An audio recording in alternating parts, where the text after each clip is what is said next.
let's go ahead and get started. So welcome to another Ringle webinar on a Ringle topic. This one is part 1 of 2 on gender equality, and the subtitle is Gender Discrimination and Sexual Harassment against women in the workplace. It's a really long title, but it will suffice to call it a gender equality. Okay, and my name is Jade. A little bit about myself. I am currently based in New York City. I've been working here, working in finance sector for about 4 years. I've been doing Ringle for about almost a year.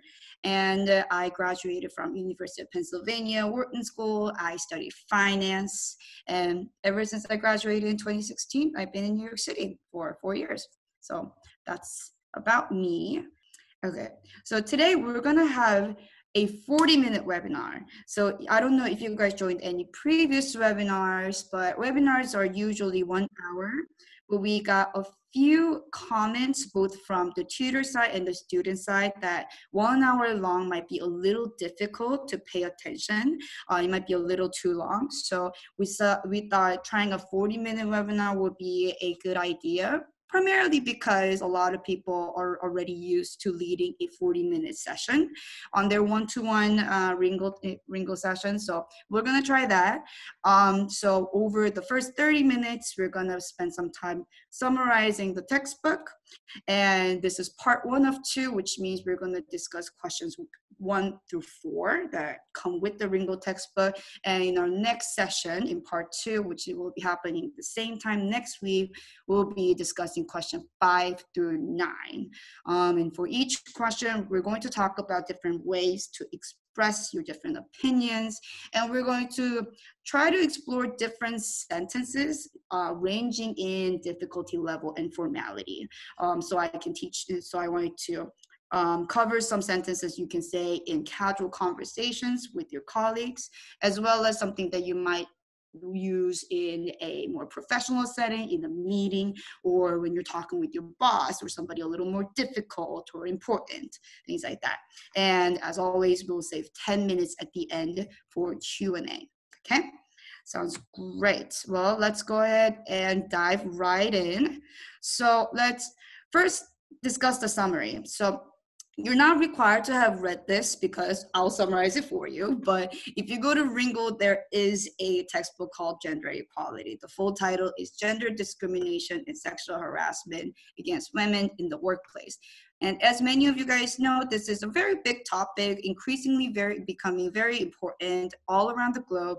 But I think Ringle textbook does a good job of touching on very key points, highlighting a few useful statistics. So be sure to check it out if you're interested. But here are my 3 bullets that I think could summarize the textbook pretty well. So I'm going to read through it, okay? So the first is, the gender gap in the workplace persists in South Korea and in many other nations, and they manifest as several different forms: recruitment gap, wage gap, role gap, promotion gap, and etc. Okay. Point 2 is, more explicit sexual harassment against women continues to be of main concern, and many women empowered by the global #MeToo movement have come forth with their accounts of sexual harassment. And lastly, while social movements like #MeToo have been successful in initiating important conversations and introducing new perspectives, the policies are slow to follow.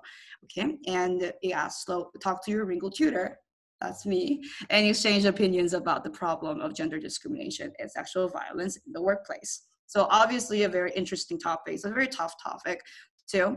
So looking forward to discussing these in further. And about the first bullet, I have mentioned that there are different forms of gender gap: recruitment, wage, role, promotion. If you guys want to learn more about these and read more explanations as to these different gaps, definitely check out the original textbook. They will tell you more. Okay, so that's about it about this one. Let's move on to question 1. So question 1 is, why did you choose this topic for today's class discussion? And for each question, I'm going to have many bullets that show different versions of answers that you could have to the same question. And as we're reading through it, I'm going to highlight some useful vocabularies, some interesting looking sentence structures and things like that, okay?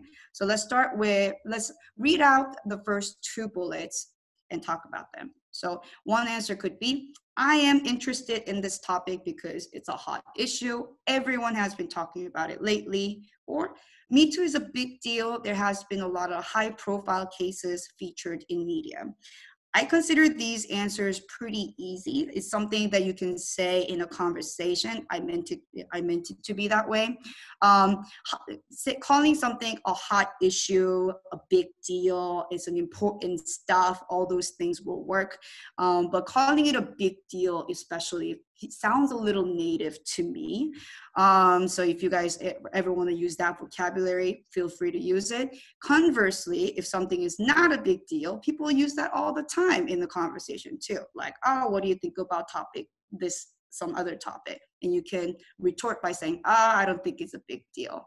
Or you could say, I think it's a very big deal. So it's a very conversational and native vocabulary. So I hope you guys can use that in your own conversations. And in high profile cases, I think this is self-explanatory, but just to explain, that means cases that have been involving some celebrity-like or important people's names. So one very well-known example of high-profile case in sexual harassment world is Harvey Weinstein, right?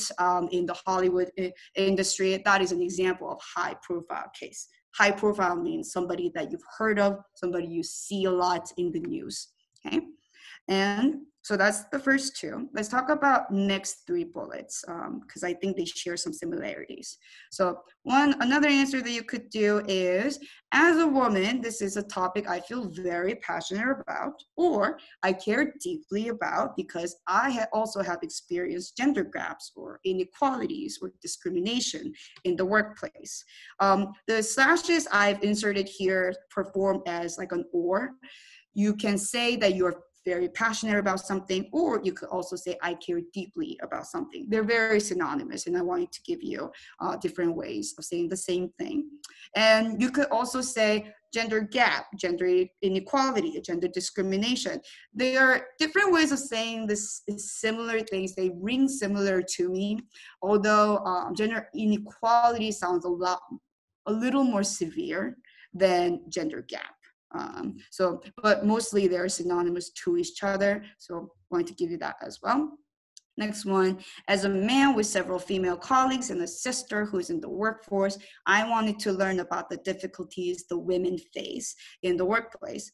This is a reprise of a conversation that I had with a student. He actually said this, and I thought it was a very interesting answer. I thought it was a great answer. And a lot of people say this when they pick this topic and discuss it with me. They say, I wanted to hear your thoughts on gender discrimination as a person working in the US, the birthplace of Me Too movement, and the woman who works in finance, which is a male-dominant field.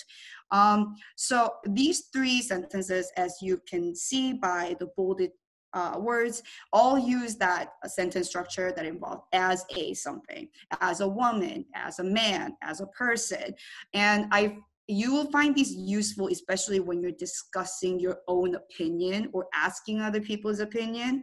I use this all the time as a person who is a little more experienced in the sector. What is your opinion on something, right? When you can use it to express your own thoughts. As a person who prefers this thing or that thing, my opinion is this. It's a way to qualify your statements and let the readers and audience know that this is your own opinion and it's coming from a person who is a woman, man, a person, working in the US, working in the finance field, things like that. So you'll find it particularly useful when you're discussing opinions.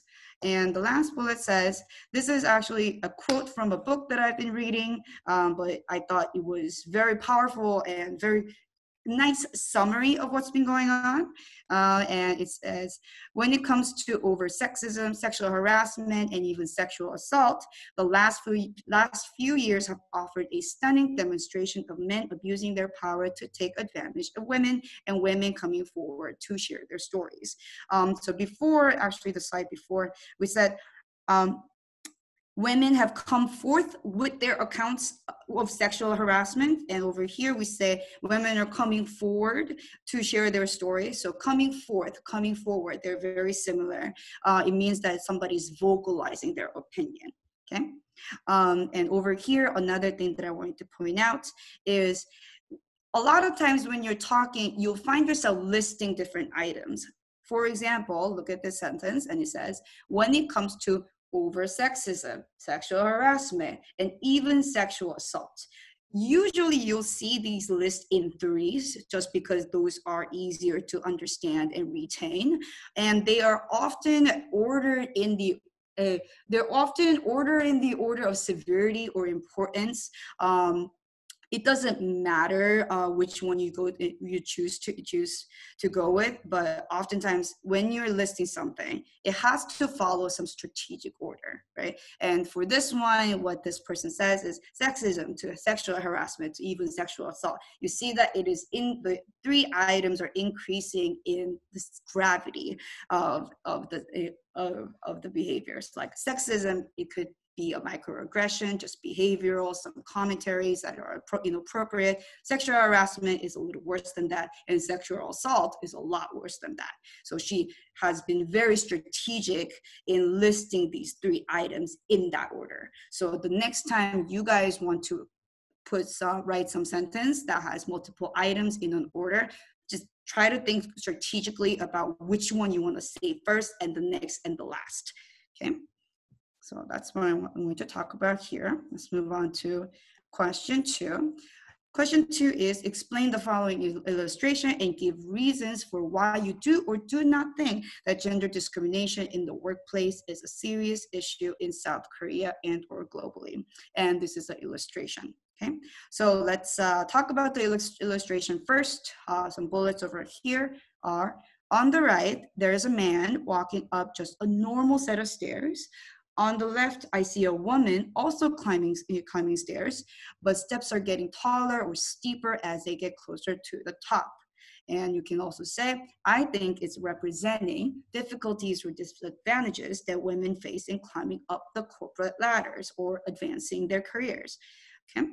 I think those are pretty self-explanatory, but climbing up the corporate ladder is something that you'll hear a lot, especially when you're discussing social and gender discriminations. It's all about corporate ladder, and other useful terms you'll probably hear is the glass ceiling.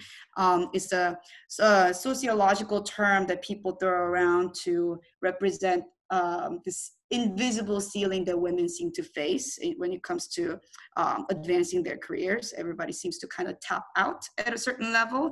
And after that, the number of female workers advancing to the C level or the executive level of position become less and less, significantly less and less. So you probably heard the term glass ceiling. Okay, so I think those are good sentences that describe the illustration. Next, let's answer the questions as for why do you or maybe don't think that gender discrimination is a serious issue? So one simple answer you could say is, I think it's more serious in some industries than others. Simple, but it's also very true. I think it's a serious issue in South Korea. The amount of things that women have to deal with or put up with in the workplace, everything from microaggression to downright offensive comments and behaviors, is a lot. Okay? And let's just read the other one and then go over it. The final bullet says, I think it's a serious issue, but I think some social justice warriors may have blown it out of proportion and paint a wrong picture of men in the workforce. Okay, so let's go over some of the important vocabs here. So in the second to the last bullet, I bolded the microaggression versus downright offensive comments. Microaggressions, I don't know if it's common terminologies that everybody's familiar of, but it basically means aggression that is micro. So some of the overt aggressions could be overt sexism and overt sexual harassment and assaults and things like that. But microaggressions are where things begin to enter a little bit of gray area, where people could argue that like, oh, you're being a sexist or you're being discriminatory, versus no, it is not, it's only a cultural differences. One example of microaggression, for example, is there was a case where so in United States, colleges and universities have college mascots, school mascots, and oftentimes they take a form of animals. So there is UC Berkeley has a bear and Yale has bulldog. And for one particular college, a student body has come forth and said, hey, our school mascot is a wolf, and we think that's sexist because this wolf is clearly a male wolf, and it's not very inclusive of all genders in our campus. Some people can come forth agreeing that like, yes, we need to rethink the gender issues when it comes to school mascots. Others have kind of dismissed it as a microaggression, calling it, hey, the school mascot, male wolf, female wolf, does it really matter? It doesn't. I think there are better things that we need to be talking about right now. It's really a microaggression. So I hope that example kind of illustrates what I mean by microaggression. It's something that is on the opposite side, on the flip side of downright offensive comments and behaviors. Okay. And I also bolded deal with, put up with. They are similar, and in that they both have to do with a person tolerating something, and deal with and put up with also have a little bit of negative connotation. If I am dealing with something, there is a connotation that the something that I'm dealing with is a little annoying and inconvenient to me. Like, for example, when I was a child, my parents had to deal with my tantrums as a kid. I have to put up with, and sometimes I have to put up with difficult bosses, right? So there is a lot of things that we as humans deal with or put up with, but usually what follows that word is something that is not too negative, but it's definitely annoying and inconvenient to you.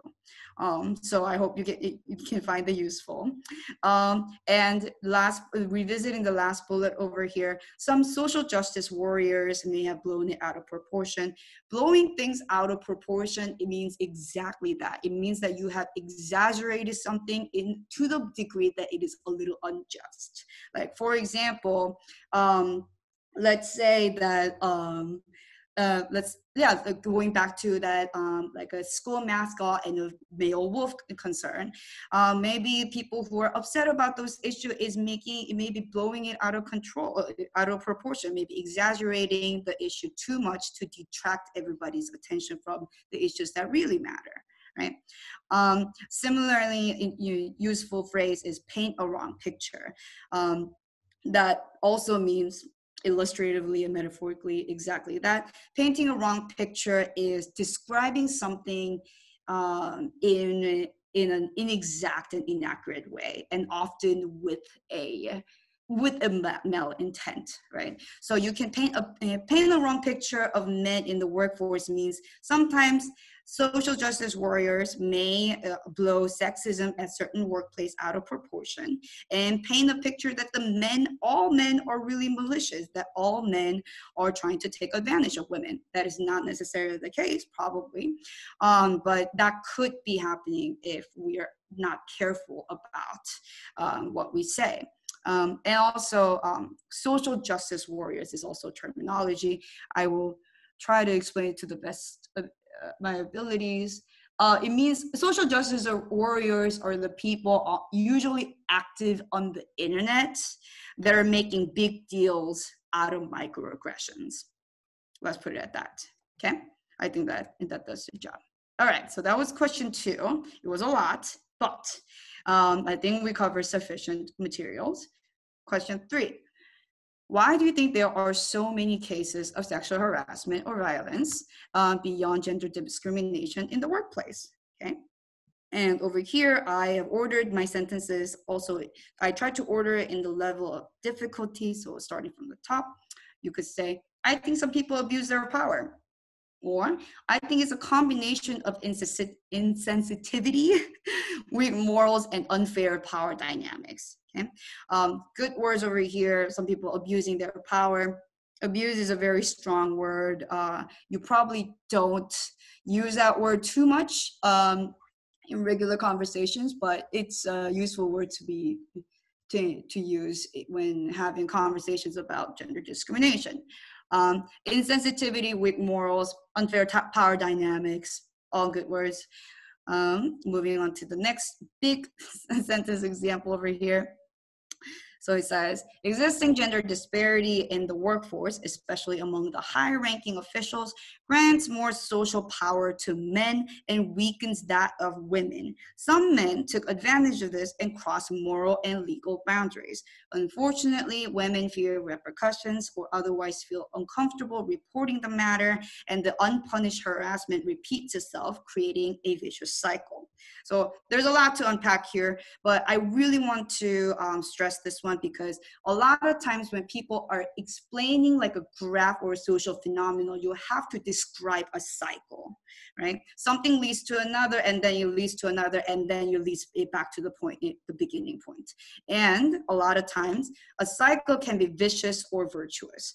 A vicious cycle means that a cycle repeats itself and the situation gets worse and worse and worse. A virtuous cycle means that a cycle repeats itself and the situation gets better and better and better. So an example of vicious cycle is just like this one. Gender disparity exists.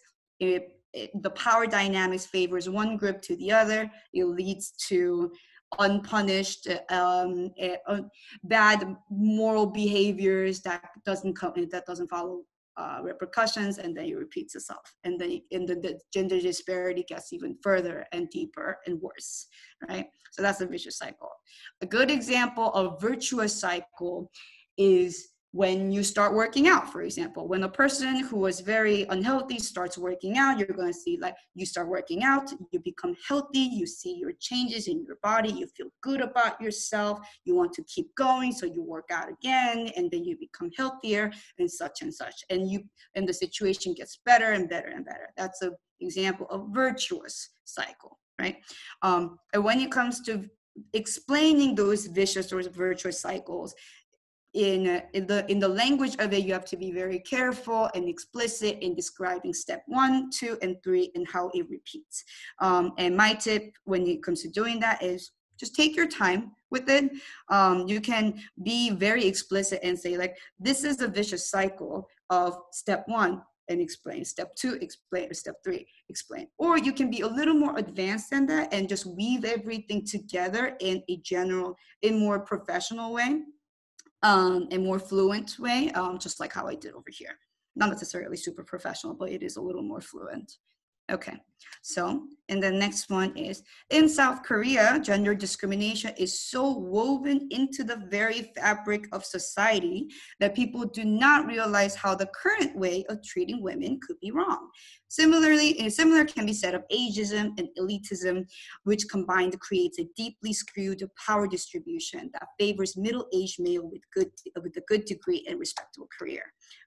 I wanted to highlight the part where woven into the very fabric of society. This is a little like an idiom, and you won't see this often, but if you want to be illustrative with your language, you can use it.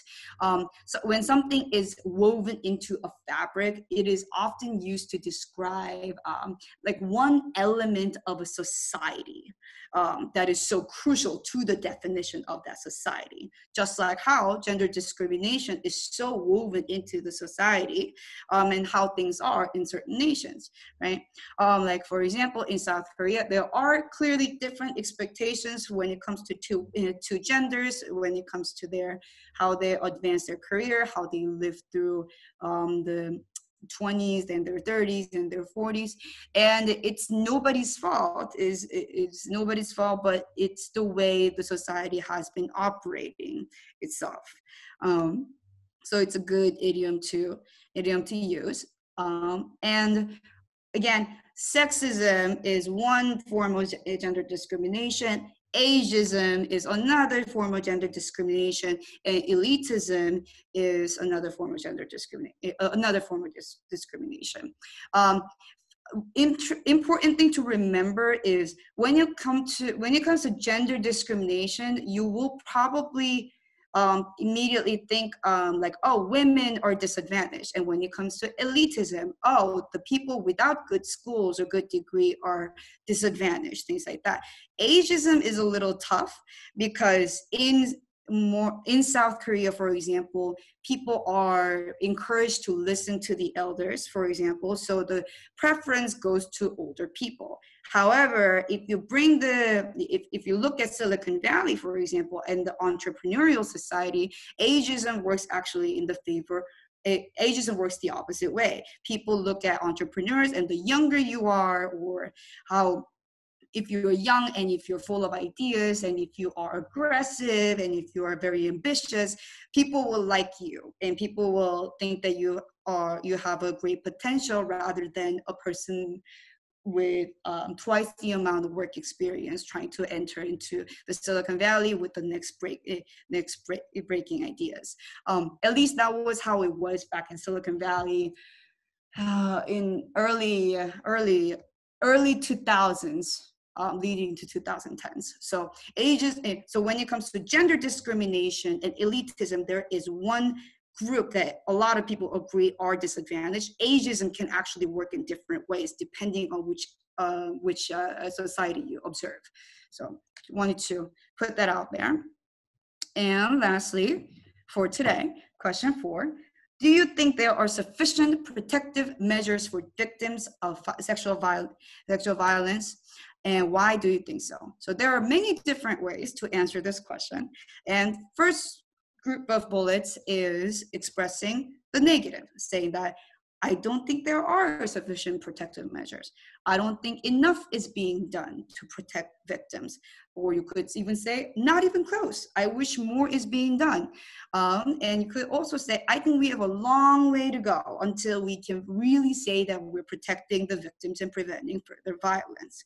So they're all saying the same things, different words, and some with different intensity of emotion. When you, for example, the third bullet, when you say, oh, not even close, that sounds a little more intense to me.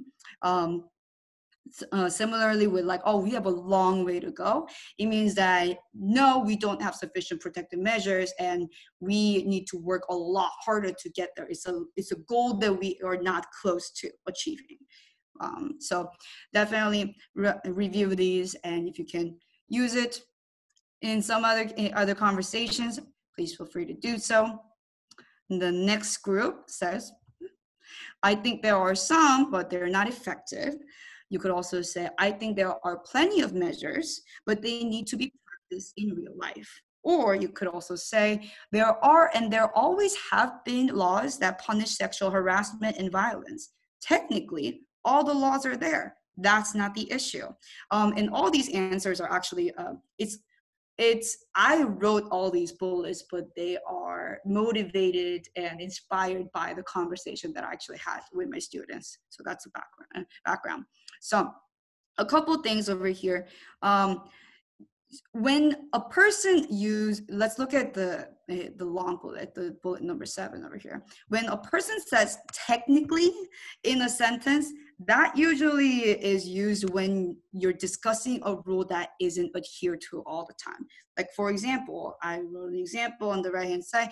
You could say, hey, technically, I'm supposed to be on a diet, but I ordered pizza today. Or you could be like, oh, technically, I really have to brush my teeth, but I'm so drunk and I don't want to do that. Or you could be like, oh, technically, I'm supposed to X, but I didn't do that. Those are not the only cases where you use the word technically, but it is a one prominent type of sentence that you'll see. I also bolded the sentence, that's not the issue. There are many different ways of saying that. That's not the issue. That's not the main point. That's not the problem.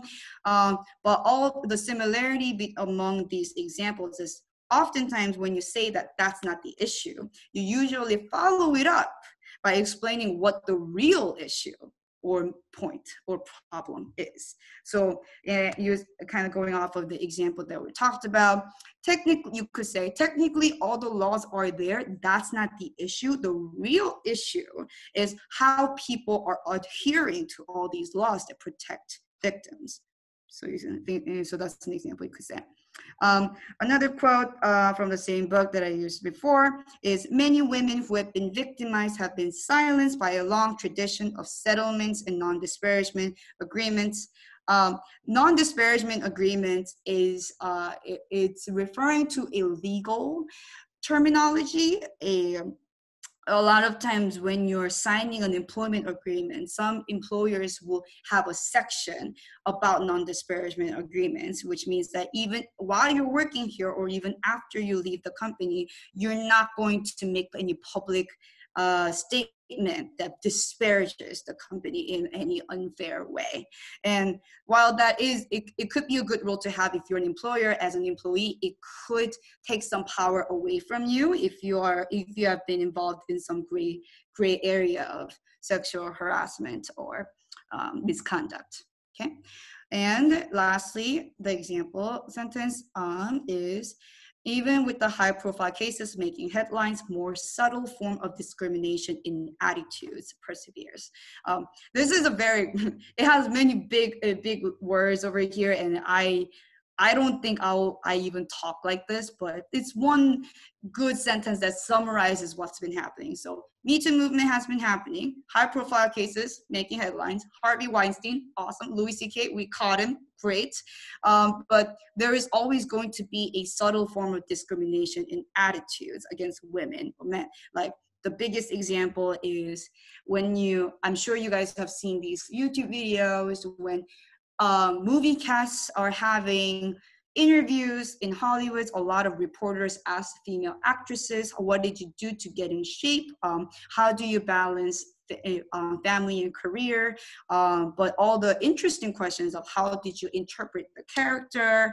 How did you think about acting in this sequence? How did you do the action scene? All those kind of questions are directed to male actors, things like that. So those while at the first pass, they may not seem very offensive, they are indicative of more subtle form of discrimination. And those tend to persevere because it's part of how we've been acting for a long time. So it's a lot easier to catch more egregious form of misconduct than not. Okay, so those are 4 different questions, and I think we have covered it for 35 minutes. Looking good. So now we can move on to Q&A. So let's make sure that I am just sharing the slides, and I'm going to move on to the chat function over here. Okay. All right. So I have a question right here. When you say sexual harassment beyond discrimination, does this question mean that harassment happened more often than discrimination? No, that is not the case. Let me go back to over here. Hold on.